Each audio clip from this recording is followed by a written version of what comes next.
I've had, even in this area, some encounters with police where they sort of seem to assume that I did something wrong. Like I said, what are you doing? Where are you going?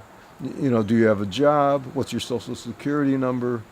Um, accuse me of being a peeping tom. Um, Various things. When Mike calls you on the phone, he answers, "This is Mike, the Birdman."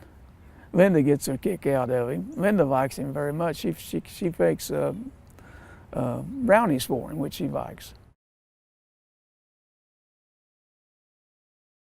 So when I go birding, I usually start after getting dressed. I noticed that today was supposed to be in the lower 20s, but it was actually in the lower 30s for a start. So that makes a big difference as far as my toes go.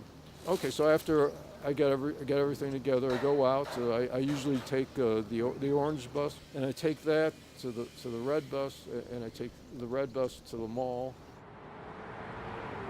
and then I walk from the mall to the Zion Road entrance to Lake Fayetteville Park.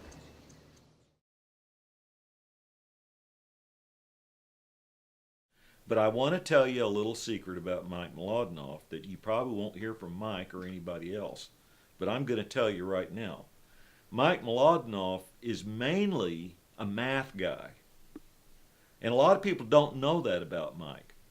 They think he's going out to study birds, right? And that's what it looks like. He's got binoculars, he's got a telescope. His house is absolutely full of bird books. If you talk to him, he starts immediately on birds and never stops. But really, what he's doing is getting numbers because he's a mathematician. He's got to have something that interests him to collect numbers. People think I can do bird calls. I You do can. bird calls for people, for the kids. Do it, do it, Cardinal. And and it's a much exaggerated expertise, but I can make a simulation of most birds. The cardinal goes up. Pretty bird, pretty bird, Pretty bird, pretty bird. Wit, wit, wit, wit. Mike Malodnoff is a good friend, but we don't spend a lot of time with Mike. We see him when we go birding, and so we don't know his inner world. He's a bit of a mystery.